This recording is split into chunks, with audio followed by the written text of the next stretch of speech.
Alors, le sujet que j'aimerais traiter aujourd'hui, euh, c'est un sujet en rapport avec la paracha. Alors, c'est un sujet, je vais essayer de le faire assez rapide, parce que moi aussi je suis assez pressé aujourd'hui. Euh, euh, c'est le sujet de l'héritage, l'héritage dans la rabbanout. C'est-à-dire, les questions, lorsqu'on a un rave d'une ville qui se fait âgé et qui a un fils qui est apte à pouvoir devenir rabbin, mais qui a en face de lui d'autres prétendants à ce titre. Est-ce que le fils y passe avant les autres ou pas? Donc c'est en fait tout ce qui a trait à est-ce qu'il y a-t-il une filiation ou un droit concernant un droit quelque part d'héritage concernant les titres de rabbin ou pas? Voilà. Alors vous allez voir, c'est des sujets qui ont quand même une incidence dans la halakha, dans la halakha de tous les jours. Alors, je vais essayer de vous montrer tout ça. C'est marqué, on va commencer par le début. C'est marqué, c'est le passouk qu'il est dans Pinchas. Le passouk dans Pinchas. Alors attendez, hop. Voilà, c'est là, là. Voilà. Donc il y a un passouk dans Pinchas qui dit la chose suivante.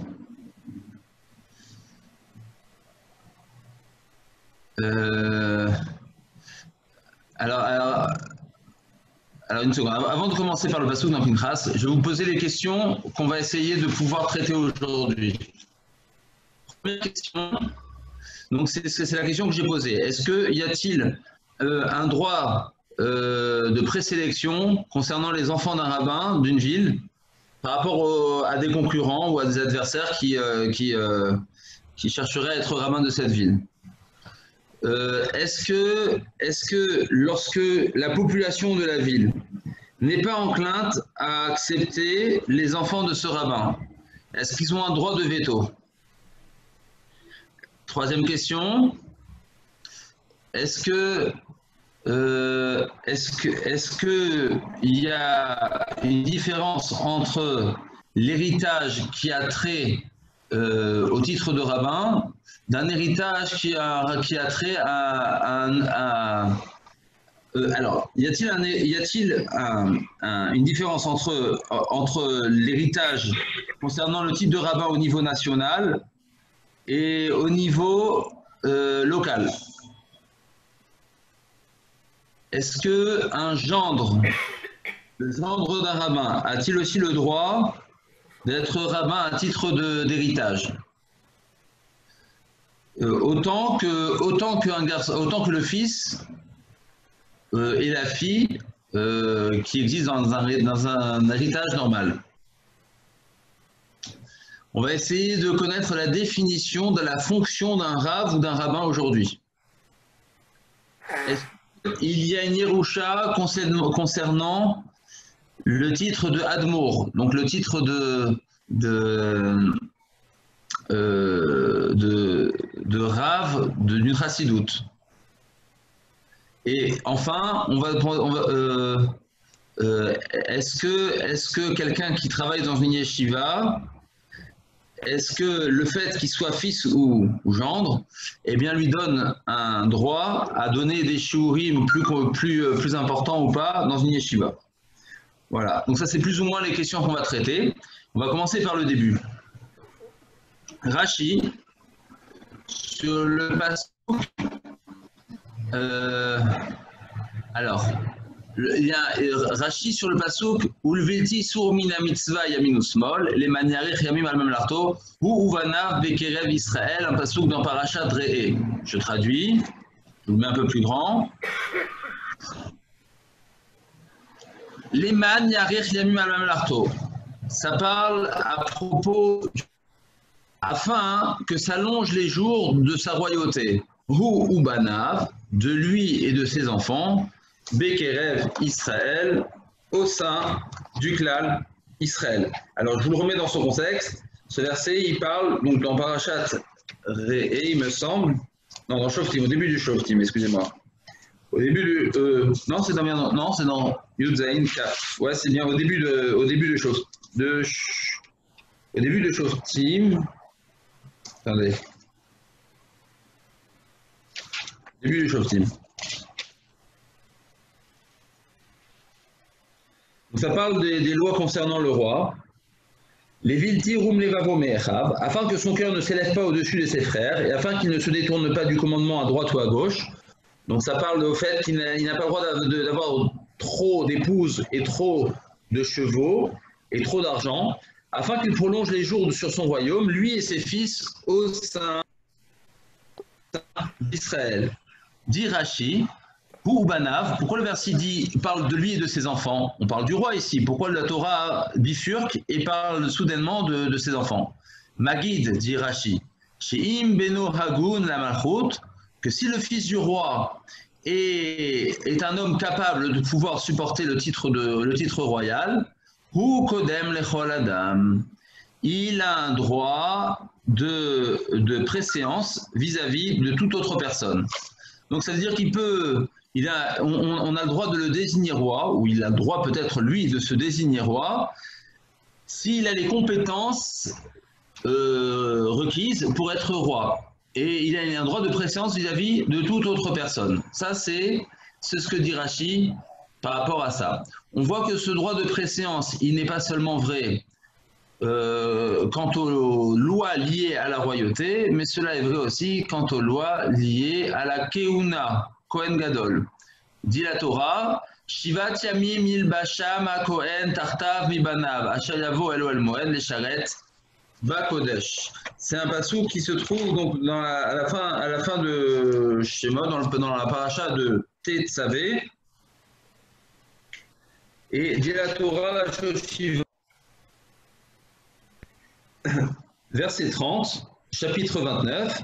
Durant une période de 7 jours, le Kohen qui lui succédera d'entre ses fils, qui entrera dans la tente d'assignation pour servir dans le sanctuaire, les revêtira. Donc il s'agit de tous les habits du Kohen Gadol. Et donc la Torah dit le Kohen qui lui succédera d'entre ses fils. Que signifie d'entre ses fils? Encore une fois, Rashi dit Melamed she'im yeshlo la Kohen Gadol ben.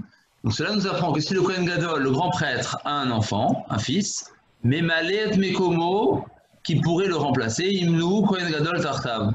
Alors, eh bien, il y a un droit de préséance aussi vis-à-vis du fils, plus que toute autre personne. Il a un droit de préséance plus que toute autre personne. La Gemara dans Yoma apprend aussi ça d'un autre verset. Il est écrit au Bigdei Kodesh Asher Le'Aron Banav Acharon. Donc la Gemara elle apprend d'un autre verset le même principe.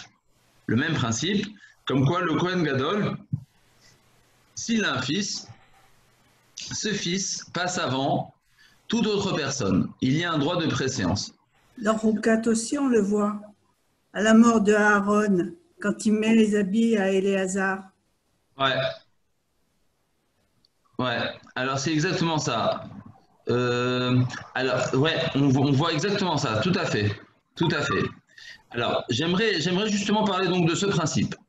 Alors, ce principe, il est aussi vérifié dans une autre histoire qui est racontée dans la Gemara dans Ketubot. La Gemara dans Ketubot, elle se trouve, je vous la montre, elle se trouve à la page 103b. La Gemara de Ketubot raconte à propos de Rabbi Yehuda Anassi, le prince. Rabbi Yehuda Anassi, qui a vécu à peu près au IIIe siècle de notre ère, et qui a été donc l'un des tout derniers Tana, appellation concernant sage de la Mishnah. Et il a dit avant de mourir, il raconte la Gemara, il avait 2 enfants. Il avait un fils qui s'appelait Shimon et il avait un fils qui s'appelait Gamliel. Gamliel était l'aîné et Shimon était le second. Mais Shimon était plus sage que Gamliel l'aîné. Et il a dit avant de mourir, Shimon beni Chacham, Gamliel beni Nasi. Shimon mon fils sera le Talmid Chacham, le sage de la génération.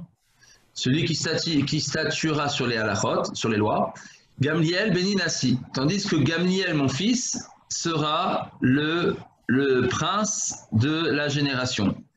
Et la Gemara explique là-bas que Rabban Gamliel, le fils de Rabbi, était l'aîné, et donc c'est pour ça qu'il lui revient le titre de Nassi, malgré le fait que son frère Shimon soit plus sage et plus élevé en sagesse que son frère aîné. Et pourquoi cela revient à Gamliel, qui était pourtant le moins sage?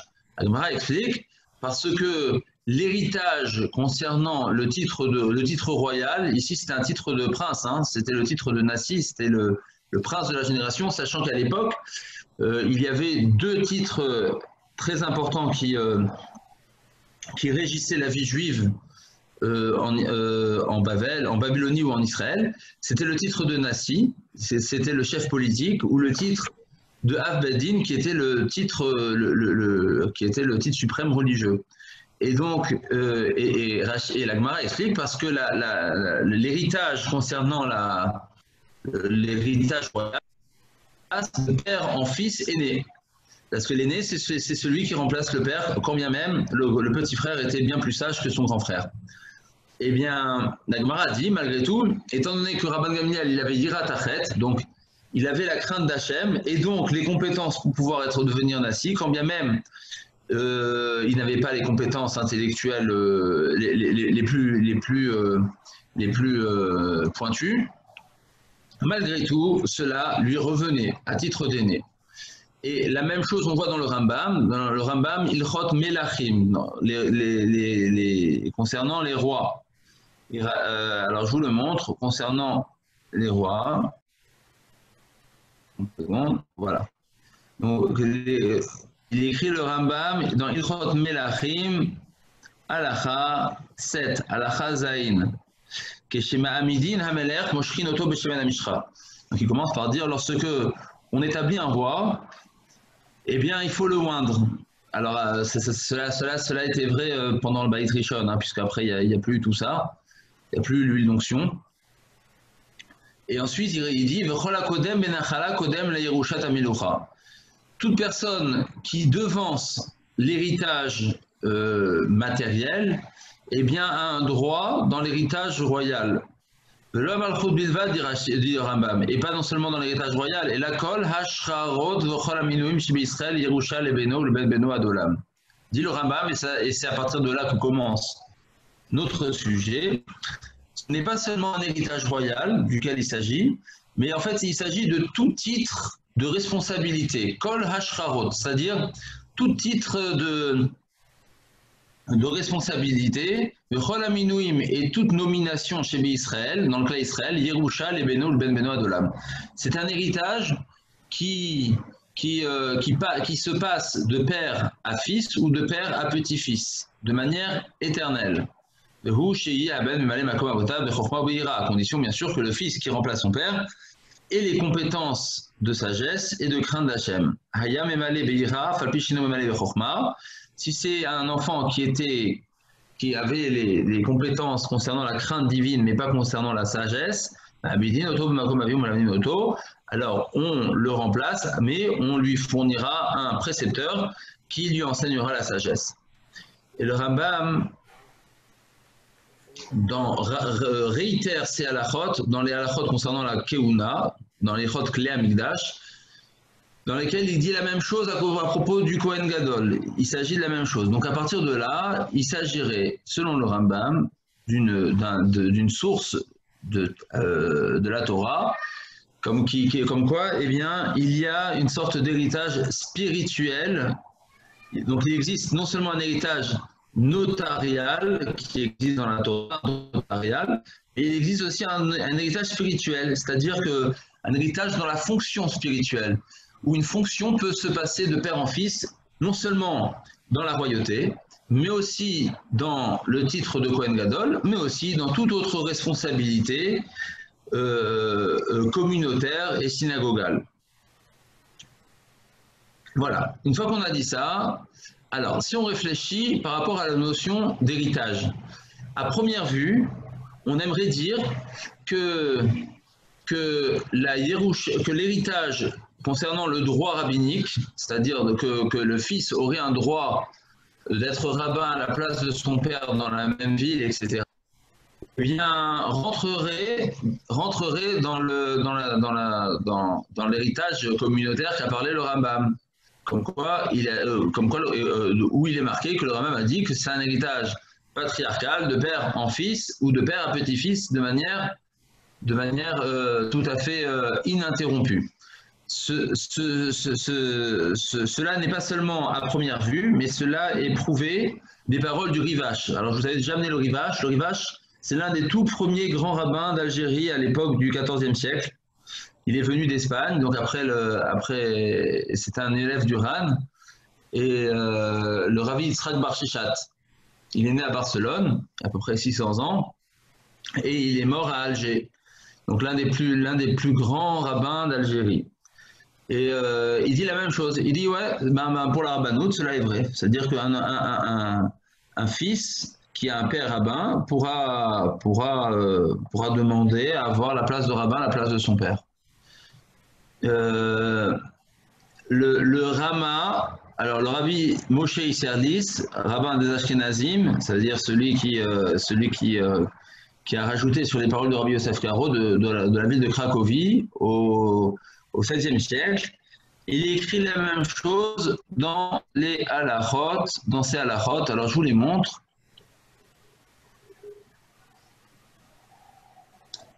Voilà. Donc c'est dans Yoredea, dans le Siman 245.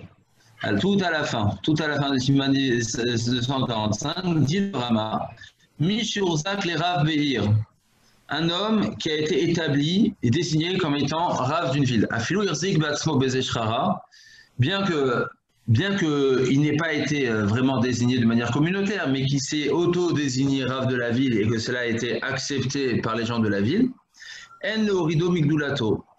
On n'a plus le droit de le virer. On ne peut pas le renverser de ses responsabilités. Afalpi, Sheba, Lesham, Acher Gadol Mimenu. Quand bien même dans la ville est venu par la suite un homme qui est plus sage que lui.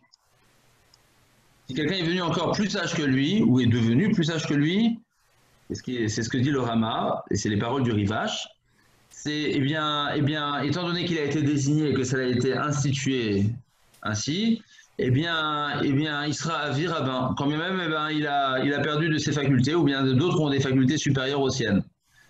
Continue le Rama, Afilou, je vous montre, Afilou beno ben beno leolam kodim lacherim. Même ses enfants et ses petits-enfants, à vie, lui succéderont à sa tâche. Kolzman, Shememalin, Mekom, Avotehem, Beira. À condition, bien sûr, qu'ils aient des facultés spirituelles concernant la crainte d'Hachem, Vehem, Chachamim, Ktsat. Et du moment qu'ils soient dotés d'un minimum de sagesse. Voilà, donc ça, c'est les paroles du Rama, la halacha.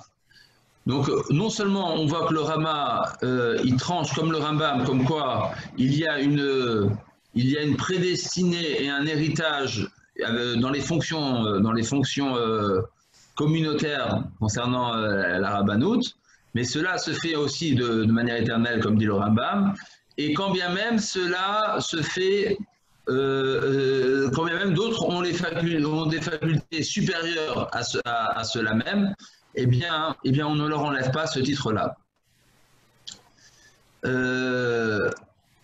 Alors, ça pose un petit problème par rapport à une autre halakha qui est stipulée dans le Siman Nun Gimel 53, dans l'Orach Chaim, qui est tiré à partir des responsables du Rashba. Donc le Rashba, je vous avais déjà parlé de lui, c'était le Rabbi Shmuel Ben Hadrat, qui a vécu en Espagne, élève du Nachmanide, sommité rabbinique en Espagne. Et ces paroles ne sont pas seulement écrites dans ses responsables, mais elles sont en plus tranchées par le Rama lui-même. Elles sont tranchées par le Rama en personne. Le Rabbi Moshe Isserlis. Et de quoi il s'agit? Il s'agit d'une halakha qui dit la chose suivante. Un chazan qui a bien vieilli, et il a envie de nommer à sa place son fils. Et il aimerait le nommer pour qu'il fasse deuxième chazan, ou qu'il puisse l'aider pour les fêtes, qu'il puisse l'aider de manière temporaire. Bien, dit le Rajba et le Rama, bien que la voix de son fils ne soit pas aussi agréable et belle et professionnelle comme celle de son père, si il est capable de pouvoir remplacer son père dans le reste, Beno Kodem Lechol Adam. Le fils a priorité vis-à-vis de tout autre chazan. Et continue le Rama, Ve'en Hatzibur Yacholim Chodbo. Et la communauté ne peut pas appliquer son droit de veto. Et cette loi-là, donc, elle est statuée dans la jurisprudence juive, dans la halakha, et elle a une source dans les chazal, par rapport à ce qu'on a dit, par rapport à toute tâche communautaire. Donc on voit que c'est pas seulement dans la royauté, pas seulement vrai dans la communa, dans la prêtrise, pas seulement vrai seulement dans le titre de rabbin, mais aussi dans le titre de chazan. Voilà. Sur cette halakha, le Magen Avraham, donc je vous ai déjà parlé du Magen Avraham, qui est le premier commentaire sur le Shulchan Aruch, il ramène les paroles du Maharajdam. Le Maharajdam, c'est Rabbi Shmuel d'I-Médina. C'était l'un des grands sages séfarades de Salonique, il y a à peu près 400 ans. Il est mort il y a plus que 400 ans. Et le Magen Avraham rappelle les paroles de ce sage en disant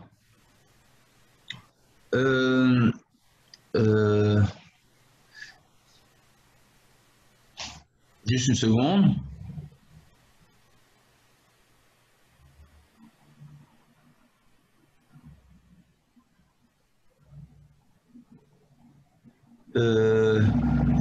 Et le Maharajdam il dit Bechacham hamemune l'arbitz Torah oledin lo amrina din Yerusha. Lorsqu'il s'agit d'un sage qui est préposé à donner des cours de Torah ou bien à siéger pour juger pour statuer des cas et juger les personnes ou les gens ou les cas qui lui sont soumis, on ne parle plus d'héritage. Pour le Maharajdam, il y a une exception à cette règle, c'est donner des cours de Torah ou bien juger, être juge. Et le Magen Avraham finit et conclut en disant dans un livre qui s'appelle le Sefer Asara Mamarot, écrit que toutes les personnes qui ont cette couronne de Torah sur leur tête, parce qu'ils donnent des cours de Torah, parce qu'ils jugent, etc., alors leurs enfants, ils ne peuvent pas leur succéder de manière automatique. Cela a été vrai à un moment dans l'histoire, à partir de Hillel l'Ancien, qui était prince. Eh bien, là, c'était vrai, mais après, cela n'a plus eu lieu. Alors pourquoi, je ne sais pas exactement. En tout cas, cela a cessé. Et le Maharajdam ramène une preuve de la Gemara, où la Gemara dans Yoma raconte Gimel Zarim Hem. Il y a 3 personnes qu'on considère comme étrangères. Et Keter Torah Ena Yerusha. Que la couronne de la Torah, c'est-à-dire des gens qui donnent des cours de Torah ou qui peuvent s'enorgueillir de pouvoir avoir un rôle ou un honneur important par la Torah, Ena Yerusha, il n'y a pas d'héritage. Chaque personne, toute personne qui a les compétences requises, eh bien, peut venir prendre cette couronne. Elle n'est pas un dû, elle n'est pas un héritage patriarcal. C'est pas quelque chose, c'est au mérite, c'est de manière méritoire. C'est pas quelque chose qui revient à toute personne. Et donc, sur ces paroles de la Gemara, le Maharajdam comprend qu'il n'est pas possible de croire que par rapport à... Donc, évidemment, être rabbin, peut-être parce que c'est des tâches communautaires, donc, mais quelqu'un qui s'enorgueillit de donner, qui veut être rave, qui veut être Alors cela n'est pas vrai, parce que toute personne qui veut peut venir le prendre. Alors, donc on voit que la Yerusha dans le Rabbanout, elle n'est pas claire. Ça a l'air d'être une discussion entre les poskim. Donc le Maharajlam penserait que c'est pas évident. C'est pas évident que la Torah, eh bien, la fonction rabbinique puisse se transmettre de père en fils, parce que la Torah en elle-même n'a pas de titre ou de fonction d'héritage. Et d'autres pensent que ben non, ça rentre dans le Rambam, que le Rambam pense que oui. Continuons. Le Khatam Sofer, dans le Khatam Sofer, donc le Khatam Sofer était le rabbin de Francfort. Au départ, il était rabbin à Presbourg, puis à Francfort, élève du rabbi Nathan Adler, il y a à peu près 200 ans. C'est lui qui, on va dire, qui a transmis tous les usages de Hongrie, des Juifs de Hongrie, les Hungarisch, c'est de lui qu'on les tient. Des paroles du Khatam Sofer, il y a a priori dans ses responsables une contradiction, comment il pense. D'un côté, il écrit comme le Maharajlam, comme quoi il n'y a pas, il écrit dans une de ses responsables, la numéro 12, dans le Orach Chaim, comme quoi il n'y a pas d'héritage concernant la Rabbanout. Et il se repose donc sur la Gemara dans Yoma, comme le Maharajlam, etc., qu'il y a une différence à faire entre un héritage communautaire et un héritage de Gdusha. C'est-à-dire un rabbin qui n'est pas plus qu'animateur d'une communauté, alors ça, effectivement, on pourrait dire qu'il ne porte pas sur lui la couronne de la Torah. C'est un animateur, il fait fonctionner la communauté par des activités, des animations, etc., toutes sortes d'ateliers. Et bien ça, on peut dire effectivement que l'enfant peut lui succéder de manière automatique. Pourquoi? Parce qu'il n'y a pas de couronne de Torah, il ne s'honore pas à travers la couronne de Torah. Voilà. Donc, or, la Gemara disait, à travers la couronne de Torah, il n'y a pas de Yerusha, il n'y a pas d'héritage. Or, cette personne qui ne fait que des ateliers, qui ne fait que des offices d'animateur, ben, lui, on ne peut pas dire que sur lui, il prend la couronne de Torah sur lui. Donc, il y aurait succession possible. Par contre, à la fin de ces paroles, et par contre, d'un autre côté, il dit peut-être qu'un rave qui, par contre, lui représente la sainteté du clan d'Israël, des cours de Torah, qui représente la Kedusha dans sa communauté, là, effectivement, étant donné qu'il trône à travers la couronne de Torah, eh bien, son fils ne pourra pas lui succéder de manière évidente. Ça, c'est ce qu'il écrit dans sa première responsa. Dans une autre responsa, il écrit Raya Gdola Mikulan. Alors, il ramène un midrash, il ramène aussi un midrash pour prouver, excusez-moi ce qu'il dit, il ramène un midrash toujours pour corroborer ses paroles, à propos de Moshe Rabbeinu, qui a demandé à Hachem, le midrash raconte que Moshe Rabbeinu a demandé à Hachem à ce qu'il puisse nommer ses enfants à sa place en tant que guide du clan Israël. Alors, je vais vous montrer, il est intéressant ce midrash, il est intéressant à lire. Midrash Rabbah, dans Pinchas, justement dans notre paracha, le Midrash dit, Midrash Rabbah Pinchas, dans le chapitre 21, dans le paragraphe 14.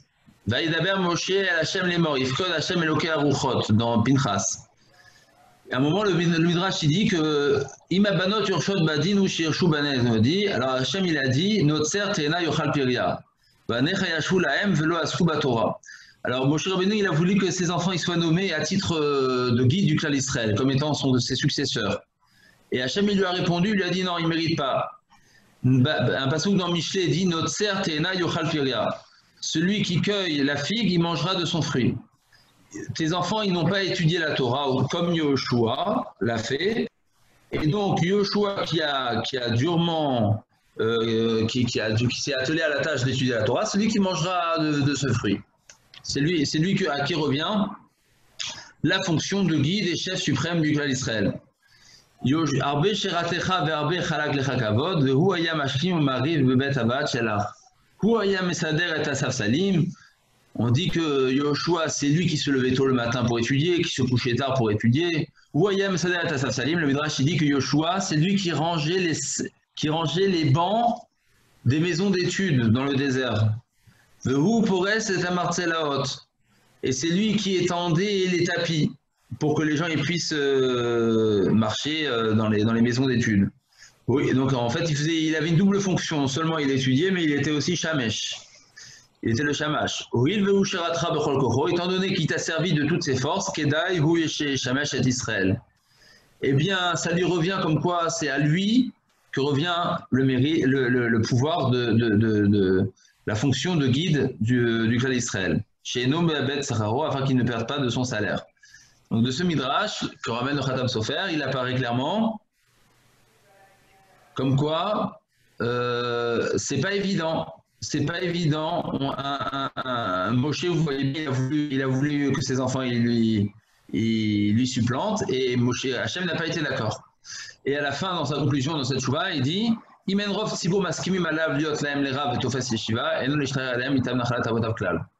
que si la majorité de la communauté n'est pas d'accord pour que cette personne siège à la yeshiva ou au rang de la communauté, eh bien, il n'a pas le droit de siéger là-bas, sous prétexte qu'il est le fils de son père et que ça lui revient. Comme ça, il dit le Khatam Sofer. Ça, c'est ce qu'il dit dans une première responsa. Dans une deuxième responsa, on va avancer un peu plus vite.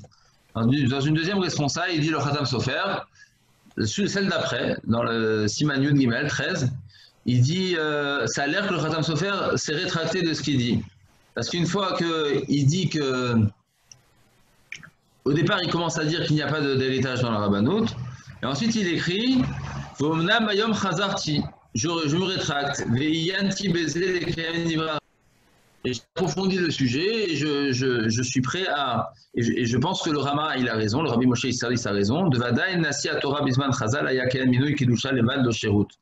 Vezé Nenu Yerusha Acharshav ou Kemeshubal Lekal Asot Sorkem Besachar Velogara Mishartibo Atum Pne Shebugam Ken Saratora Migragara. Alors il dit qu'il y a une différence entre ce qui se passait avant et ce qui se passait aujourd'hui. C'est que être prince de la Torah à l'époque il y a 2000 ans, eh bien c'était une fonction qui était purement honorifique. Il ne s'agissait pas de servir la communauté, mais c'était plutôt la communauté qui rendait bien à ce prince tous les honneurs. C'était l'inverse. Et donc ça, il dit, ça c'est pas possible de dire que c'est un héritage. Mais aujourd'hui, un Rav qui est complètement dévoué à sa communauté, qui travaille dans tous les domaines, administratifs, religieux, matériels, etc., etc., il dit c'est pas pire qu'un Chazan. Or, un Chazan, eh bien, on voit que la fonction de Chazan peut passer de père en fils. Et donc il dit un rabbin aujourd'hui, ça devrait être de même. Et à la fin, le Khatam Sofer conclut Baruch Hashem shezachiti l'affaire bisrout de Talmid Chacham ou Bnei Achareem. Et ça a l'air de cette phrase comme quoi il se rétracte et il dit que non, c'est quelque chose qui n'est pas un héritage évident. Et à la halakha, le Khatam Sofer, il tranche que par rapport à la question qui lui a été posée dans sa responsa, il s'agissait de savoir si c'était un pays, dans le pays de Saint-Marin, à savoir si le père qui était rabbin du pays pouvait passer les rênes et le contrôle du rabbinat à son fils du pays. Alors il dit, là on ne dit pas qu'il y a une Yerusha, parce que cela n'est vrai que dans une fonction locale. Pourquoi? Parce que être rabbin d'un pays, cela représente tous les rabbins du pays. Et donc pour cela, il faut être plus grand que tous les rabbins du pays. Et ça, c'est pas évident que le fils bien le soit. Par contre, s'il s'agissait au niveau local, alors il dit que ça poserait pas de problème. L'élève du Khatam Sofer, le Maramchik, écrit il écrit dans ses tchouvot que lorsque le Khatam Sofer écrit qu'il s'est rétracté, alors le Maramchi comprend du Khatam Sofer deux choses. Deux chidushim. Premier chidouche, même selon ceux qui pensent qu'il n'y a pas d'héritage au sein du rabbinat, donc on a dit que c'était une discussion. Selon ceux qui pensent qu'il n'y a pas d'héritage au sein du rabbinat, tout cela n'est vrai que lorsqu'il y a en face de lui un concurrent qui est mieux placé en termes de chorma, en termes de rabbin, en termes de grandeur spirituelle, d'éclat spirituel, rabbinique, connaissance, etc., en Torah et en crainte d'Hachem. Alors là, on dit qu'il n'y a pas d'héritage spirituel. Mais lorsqu'il s'agit de deux personnes qui sont équivalentes, de grandeur équivalente, tout le monde est d'accord que le fils y passe avant.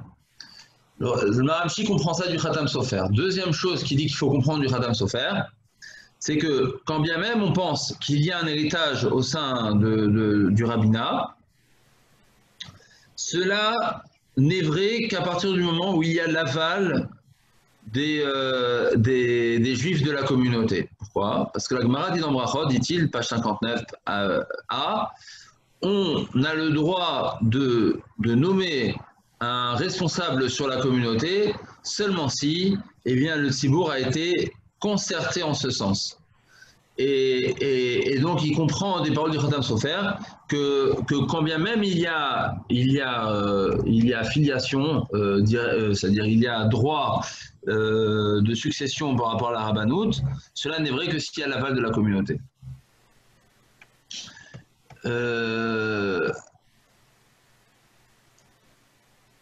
Voilà. Le Rav Asher Weiss,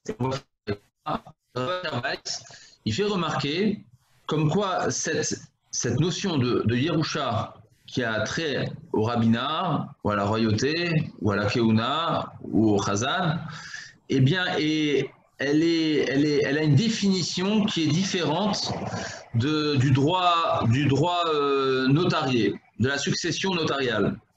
Pourquoi? Parce qu'on voit des différences notoires entre les deux halakhot. Pourquoi? Parce qu'on voit par exemple, on voit qu'un rave, de son vivant, il peut très bien nommer son fils à sa place de son vivant. Chose que l'on ne peut pas faire concernant le droit notarié. C'est-à-dire que je ne peux pas dire à mon fils de mon vivant, eh bien c'est toi qui prends tout l'argent. Pourquoi? Parce que dans la Torah, le droit notarié, eh bien la succession, le droit de succession ne concerne que la vie post-mortelle, c'est-à-dire le droit post-mortel, mais pas avant, etc., etc. Et donc il dit ça a des droits particuliers. Donc c'est un droit qui concerne la royauté, qui est tiré de la royauté, mais qui n'est pas tiré de la succession notariale. Il ramène plusieurs preuves à cela. Et donc par exemple, il dit que étant donné un gendre, par exemple, le gendre d'un rave de communauté, eh bien, c'est pas évident qu'il puisse lui succéder. C'est pas quelque chose de si évident. Pourquoi? Parce que c'est pas comme le droit notarié. Le droit notarié, on peut dire, ben oui, le gendre, il passe avant le neveu, par exemple. Parce qu'il est affilié le fait qu'il soit affilié avec sa fille, il est plus direct que le neveu. Mais étant donné que les droits concernant la succession royale sont d'ordre différent, donc on peut dire que par exemple un gendre, eh bien, il n'aura pas le même statut que le fils. Etc., etc. Voilà, on va s'arrêter là pour aujourd'hui. J'ai essayé d'être... je ne peux pas faire plus que ça. Excusez-moi, hop, je reviens.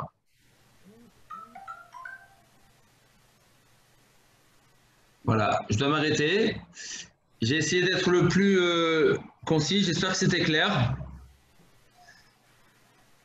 Et je vous retrouve donc le lundi avant Tisha B'Av. Est-ce que vous avez des questions?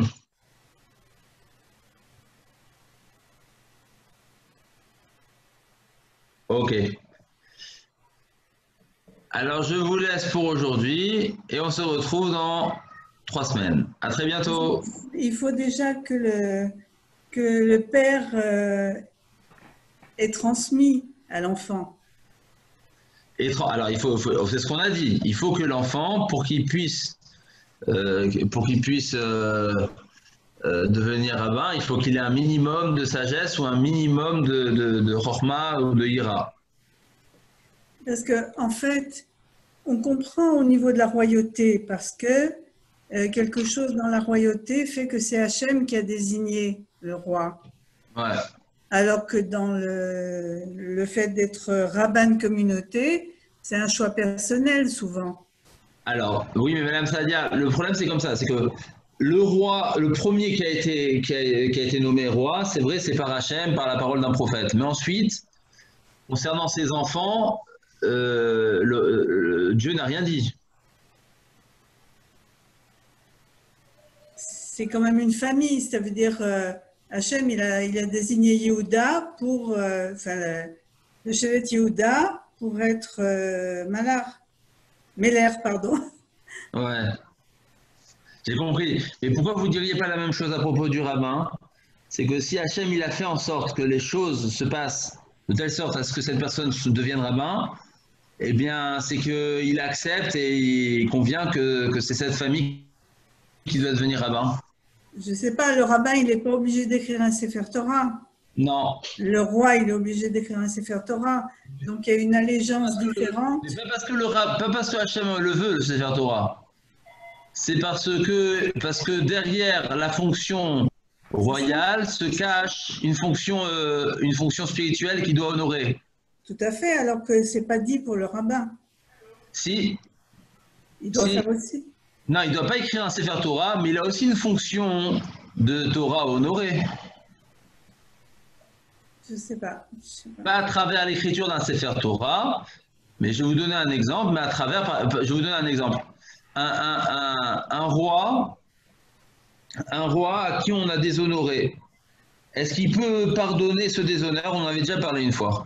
Non, il n'est pas morel, il ne peut pas être morel. Et le Rav? Le Rav, il peut être morel. Alors le Rav, c'est une discussion, c'est vrai, mais à la fin, on pense que non. Donc vous voyez qu'en fait... Parce qu'on a vu des cas où le Rav, il a dit à ses élèves, ne vous levez pas quand je rentre. Ouais. On n'a pas à l'écouter. On l'a pas écouté, mais c'est quand même... Non, a priori, il ne faut pas l'écouter. Ça veut dire qu'il a la fonction de Rav, eh bien, fait qu'il faut l'honorer dans sa fonction.